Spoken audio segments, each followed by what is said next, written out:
আসসালামু আলাইকুম, আমার বয়স 21 বছর 6 মাস। আমি আম্মুকে বলেছি আমাকে বিবাহ করানোর জন্য। তিনি বলেন আমি নাকি এখনও ছোট, আমার বয়স হয় নাই। তিনি বলেন 27 যখন হবে তখন বিয়ে করাবো। গরম চা বা কফি খেলে আবার উজু করতে হবে। লা হাওলা ওয়ালা কুওয়াতা ইল্লা বিল্লাহ। সরকারি জমিতে বসবাস করলে এবং ওই জমিতে ফল চাষ করে খেলে আমি কি হকের গুনাহ ভাগীদার হব? একজন বেনামাজির সাথে কোরবানি করা কি জায়েজ আছে? আমার হাতে টাকা নেই কিন্তু জমি আছে, এখন আমার হজ করা কি ফরজ হয়েছে? আপনার কি জমি আছে? এই জমি যদি ধানের জমি হয় বা ইত্তকার হয় তাইলে তো সেগুলো আপনার বেঁচে থাকার জন্য আপনার উপকরণ হিসেবে আছে। আবার আপনার অন্য জমি বলতে কি আপনি কি সেটা বসবাসের জন্য জমি নিয়েছেন, নাকি আপনি যদি এমন হয় যে আপনি বিজনেস করার জন্য ব্যবসা করার জন্য আপনি জমি কিনে রেখে দিয়েছেন, এর কিন্তু আপনার ক্যাশ নাই, তাহলে আপনি ওই জমি বিক্রি করবেন, সেখানে আপনার টাকা হবে, সেগুলো দিয়ে আপনি হজ করতে যাবেন। সবসময় যে আপনি জমি বিক্রি করতে পারবেন তা তো না। আপনি জমি বিক্রি করে আপনি দেখবেন 1 বছর 2 বছর আগ থেকে এখন কিন্তু হজের জন্য সিদ্ধান্ত নিতে হয়। অতএব আপনি 1-2 বছর আপনি চেষ্টা করে নিশ্চয়ই জমি একটু কম দামে হলে আপনি বিক্রি করে দিতে পারবেন, যেটি আপনি ব্যবসায়িক পারপাসে রেখেছেন। আর যেটি আপনার বাড়িঘর করার জন্য রেখেছেন সেগুলো তো আপনার কাজেই লাগবে, সেগুলো বিক্রি করে আপনাকে হজ করতে হবে এরকম নট নেসেসারিলি ইনশাআল্লাহ। গরম চা বা কফি খেলে আবার উজু করতে হবে। লা হাওলা ওয়ালা কুওয়াতা ইল্লা বিল্লাহ। এটি কেন করতে হবে আপনাকে? গরম চা বা কফি খেলে আপনাকে উজু করতে হবে? নো, হাদিসে যেটি এসছে যে যাকে যেই খাবারগুলো আপনার আগুন স্পর্শ করেছে এটি খেলে আপনাকে উজু করতে হবে। এখন চা বা কফি এগুলো তো গরম, আর তার উপর ভিত্তি করে তো আপনি এই কথা বলতে চাচ্ছেন? নো, এটি আসলে একটা প্রেক্ষাপট ছিল এবং পরবর্তী ওলামায়ে কেরাম এর উপর আমল করেননি হাদিসের উপর। তারা বলছেন যে হাদিসটি মানসুখ হয়ে গিয়েছে, এই জন্য ওলামায়ে কেরামের কথা শোনার জন্য আপনাকে বলছি। দ্বিতীয়ত হচ্ছে এটিকে কেউ উটের মাংসের সাথে এটিকে কেউ সংযুক্ত রেখেছেন যে এটি উটের মাংসের ক্ষেত্রে প্রযোজ্য, অন্য কোনো ক্ষেত্রে এটি প্রযোজ্য নয় বলে অনেকে বলে থাকেন। আসসালামু আলাইকুম, আমার বয়স 21 বছর 6 মাস। আমি আম্মুকে বলেছি আমাকে বিবাহ করানোর জন্য। তিনি বলেন আমি নাকি এখনও ছোট, আমার বয়স হয় নাই। তিনি বলেন 27 যখন হবে তখন বিয়ে করাবো। আপনার আম্মা যেটা বলছেন তারা কথাটি ঠিক বলেননি যে 27 হলে বিয়ে করাবেন, কথাটি তারা ঠিক বলেননি।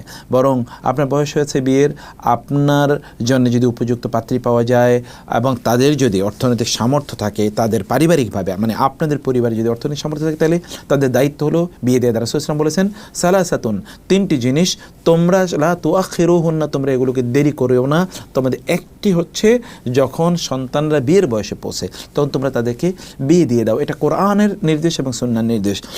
অতএব আমরা কিন্তু এখন বিয়ের জন্য বয়স নির্ধারণ করেছি, কিন্তু অশ্লীল প্রেম করার জন্য এগুলোর কিন্তু কোনো বয়স নাই। এখন যে স্কুল কলেজে প্রাইমারি স্কুলও এখন বাচ্চারা অশ্লীলতা তারা জড়িত হয়ে গেছে। এগুলো রাষ্ট্রের অথবা বিশ্বের এগুলো নিয়ে কোনো মাথা ব্যথা নেই, কারণ হারামের ক্ষেত্রে তাদের কোনো বাজ বিচার নাই। হারামের ক্ষেত্রে হারামকে কন্ট্রোল করার জন্য কোনো আইন নাই, কেবল হালালকে কন্ট্রোল করার জন্য আইন। মনে হচ্ছে যেন শয়তান জয়ী হয়েছে এরকম একটা ভাব এখানে। তো আপনি বিয়েকে কন্ট্রোল করছেন, জেনা ব্যভিচারকে কন্ট্রোল করার জন্য, অশ্লীলতা, অবৈধ প্রণয় ইত্যাদির জন্য আইন কোথায়? সেই আইন সেগুলোকে কি আমাদের নিয়ন্ত্রণ করা লাগবে না? সেটা বরং এগুলো নিয়ন্ত্রণ করতে হলে বিয়েকে সহজ করে দেয়া। আল্লাহর রাসূল বলেছেন বিয়েকে সহজ করে দাও, আর আমরা বিয়েকে কঠিন বানাচ্ছি। অত বয়স না হলে করা যাবে না, অত বয়স না করলে করা যাবে না। এই আল্লাহ সুবহানাহু ওয়া তাআলা জানেন। পৃথিবীর অন্য দেশগুলোতে গিয়ে দেখেন 16 বছরে তাদেরকে বিয়ে দেওয়ার জন্য ওইখানে বিধান আছে পর্যন্ত। আমরা একটা ভিন্ন বিধান এখানে, আবার এগুলোকে আর নতুন করে বাল্য বিবাহ, ইত্যকার বহু ধরনের কাহিনী এখানে তৈরি হয়েছে। দ্বিতীয়ত বিষয় হলো আমরা মনে করি যে বিবাহ হতে হবে, তার জন্য প্রতিষ্ঠিত হওয়া লাগবে। প্রতিষ্ঠিত হতে হতে তো আপনার বয়স 40 হয়ে যাবে, তখন আর বিয়ে করে আপনার লাভ কী? তখন আপনার সন্তান যখন হবে তখন আপনার বয়স 50। এরপরে আপনি যখন মারা যাবেন তখন আপনার সন্তান মাত্র স্কুলে পড়তেছে। এরপরে ও কবে মানুষ হবে? আপনি তো কবে তাকে সময় দেবেন? সাহাবায়ে কেরামরা কি তা করেছেন? সালফে সালিনরা কি তা করেছেন? ইসলাম কি সে কথা বলেছে? নো। সেজন্য বিয়ে আপনার সন্তানদেরকে বিয়ে করে দিন। আর আপনার সন্তান বিয়ে করলে তার রিজিকের ব্যবস্থা আল্লাহ সুবহানাহু ওয়া তাআলা করবেন। রিজিক, আপনার সন্তান যে হয়েছে রিজিক কে আল্লাহ সুবহানাহু ওয়া তাআলা আপনার বাড়িয়ে দেননি? আপনার রিজিক এর দায়িত্ব আপনার সন্তান রিজিকের দায়িত্ব আল্লাহ সুবহানাহু ওয়া তাআলার। তিনি করবেন এবং আপনাকে দিয়ে করাবেন। কোন দিক দিয়ে আপনার ইনকাম আল্লাহ সুবহানাহু ওয়া তাআলা বাড়িয়ে দেবেন, it is known to him, তিনি এটি জানেন। সেজন্য আমরা বলব পিতা মাতাদেরকে বিষয়টাকে আপনারা গভীরভাবে দেখবেন, ইসলামের দৃষ্টিভঙ্গি থেকে আপনি দেখবেন। বর্তমান হিজবুত তাওহীদ নামে একটি দল দেখছি, ইমাম সেলিম নাকি কি এক যেন নাম, তার বিকৃত সালাত আদায় দেখছি, এই বিষয়ে যদি কিছু বলতেন। সুবহানাল্লাহ, এ সেলিম অথবা হিজবুত তাওহীদ এটা পুরোটাই হলো হিজবুশ শয়তান, এটা হিজবুশ শিরক। এটার নাম হিজবুত তাওহীদ যারা দিয়েছে তারা ভয়ঙ্কর অপরাধ করেছে। তাওহীদে তো তাও এখানে নাই, পুরোটা শিরক এবং পুরোটাই কুফর, পুরোটা বিদআত, এবং এটার নাম হিজবুশ শয়তান হওয়াই উত্তম। উলাইকা হিজবুশ শয়তান, এরা হচ্ছে হিজবুশ শয়তান, এক নম্বর কথা। দুই নম্বর বিষয় হচ্ছে যে তার যা উচ্চারণ, তার যা শব্দচয়ন, তার যা অঙ্গভঙ্গি, এটা পুরোটাই হচ্ছে অন ইসলামিকের মধ্যে, ইসলামের এক ফটো এখানে নাই। তার বিকৃত ব্যাখ্যা, কোরআন এবং সুন্নাহর ব্যাপারে তার একাডেমিক পড়াশোনা কোথায়? কোথাও কি তার কোনো একাডেমিক পড়াশোনা আছে? কোরআন এবং সুন্নাহকে ব্যাখ্যা করার জন্য যে নলেজ লাগে, সে নলেজ কোথায় তার আছে?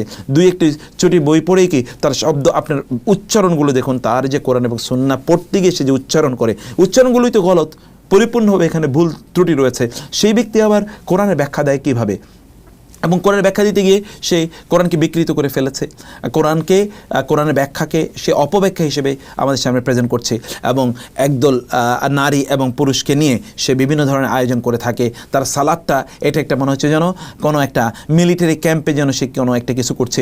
সালাত আল্লাহর সামনে দাঁড়িয়েছে, এটা কি মিলিটারি ক্যাম্পের ইস্যু? এটা কি যুদ্ধের ময়দান যে সে যুদ্ধ করতে এখানে গিয়েছে? পুরোটাই আল্লাহর সাথে বেয়াদবি এবং পুরোটাই শয়তানের আবিষ্কার। অতএব এই সকল শয়তানদের থেকে আপনাদের অবশ্যই সতর্ক থাকা দরকার, এবং সাধারণ মানুষকে এদের ব্যাপারে আপনাদের সতর্ক করা দরকার। আল্লাহ সুবহানাহু ওয়া তাআলা আমাদেরকে বোঝার তৌফিক দান করুন, আল্লাহুম্মা আমিন। একজন বেনামাজির সাথে কোরবানি করা কি জায়েজ আছে? দেখুন, বেনামাজি যিনি, তার সাথে কোরবানি আপনি করবেন না, কারণ বেনামাজি সে কুফরি করেছে। হাদিসের স্পষ্ট বক্তব্য হলো, মান তারাকা সালাতা মুতাআম্মিদান ফাকাদ কাফারা, কেউ যদি ইচ্ছাকৃতভাবে সালাত পরিত্যাগ করে তাহলে সে কাফের হয়ে গেল। এখন এই কাফের হওয়াটা কি সত্যিকার অর্থে সে কাফের হয়ে গেল নাকি সে কুফরি করলো, এটি নিয়ে বিভিন্ন ধরনের মত আছে। উত্তম হলো আপনি ব্যক্তির সাথে কোরবানি না করা, তবে তার ইনকাম যদি হালাল হয় তাহলে তার সাথে কোরবানি করলে আপনার কোরবানি হয়ে যাবে, তার কোনো সমস্যা হবে না, আপনার কোনো সমস্যা হবে না ইনশাআল্লাহ। সরকারি জমিতে বসবাস করলে এবং ওই জমিতে ফল চাষ করে খেলে আমি কি হকের গুনাহ ভাগীদার হব? সুবহানাল্লাহ, গুনাহ ভাগীদার হবেন মানে অন্যান্য জায়গার চেয়ে বহু গুণ বেশি গুনার আপনি ভাগীদার হবেন। সরকারি ল্যান্ড তো সরকারের না, এটা হলো গোটা মানুষের, সকল মানুষের। অতএব আপনি একা যখন এটা ভোগ করবেন তখন আপনি অনেক বড় অপরাধী হবেন। তখন আপনি লক্ষ লক্ষ কোটি কোটি মানুষের কাছে আপনাকে ক্ষমা চাইতে হবে, কিন্তু তা তো সম্ভব নয়। ফলে সরকারি জমি এগুলো সরকার, রাষ্ট্রের দায়িত্ব, এটা রাষ্ট্রের সম্পদ, এটা ব্যক্তির সম্পদ না। রাষ্ট্রের সম্পদে এভাবে আপনি ভোগ বিলাস করতে পারবেন, আপনার নিজের জন্য আপনি এটাকে এভাবে ব্যবহার করার জন্য আপনার কোনো অনুমতি নেই।